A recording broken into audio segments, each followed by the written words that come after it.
Hey neighbors, Brent here with your Dashboard Devotional. Just wanted to touch base with you real quick. If you were with us in church on Sunday this past week, you know we've kicked off our Advent sermon series. The question, what are we waiting for, is the question that I'll be asking for the month of December.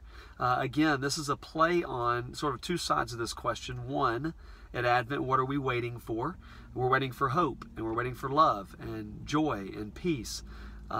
But we know where those things come from. And so over this series, as I've said before, we're going to be focusing on how do we uncover these things for ourselves and then remind ourselves that the truest source of these is in a relationship with Jesus.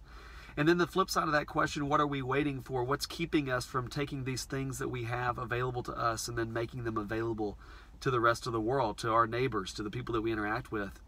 And I got to tell you, this past week, it's been a lot of fun to pull up the Facebook page and to see photos of the families who signed up this week to take dinner to the local firefighters, getting pictures of those firefighters and of families putting the meals together, seeing people taking advantage of the challenge that we've offered all of you with their red calendars, putting the little stickers.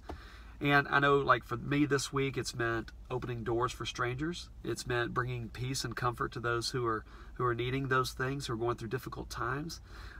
It's paying for someone's meal in a restaurant or giving a gift card to a first responder. There are all these ideas, all these ways that we can be bringing the goodness of Christmas to the people around us. I hope you're taking advantage of those opportunities. I was reminded this week, talking to one of our church members who's going through a particularly difficult time. So many things all piling on at once. That this time of year, this approaching Christmas, is never void of difficulty. It's never void of problems. In fact, sometimes it's during this time of year that these things seem to pop up.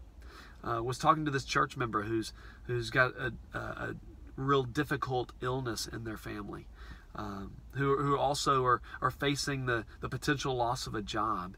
And I think about this time of year, if I was going through those things, where would I turn?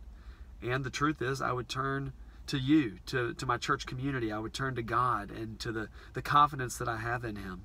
I'm reminded of a scripture that's a very common one that we read at weddings a lot. 1 Corinthians 13, love is patient, love is kind, love is all of these things. And that's who God is for us, love.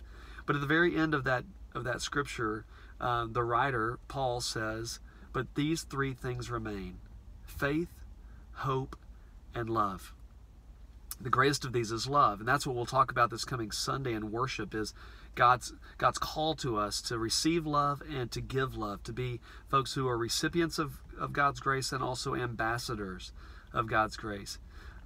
But we are reminded by Paul that there's three things: faith, the bedrock of what we believe in, the essence of things yet to be seen but hoped for; hope, that we have confidence that God has been with us, God will be with us no matter what we're going through; and then love. Can't wait to talk about love this coming week. Hope you'll see us in worship at 9 or 11. Hope you're planning ahead to be a part of our caroling experience this coming Sunday evening. And then looking further down the road, we're still looking for a handful of volunteers to help us with our Winter Wonderland, that community event that we'll be hosting alongside our friends at Restoration Church and the folks in the Woodforest community. So anyway, there's a lot going on in the life of our church. So excited to be going through those things with you. And again, hope to see you Sunday. Take care, and God bless you. Bye-bye.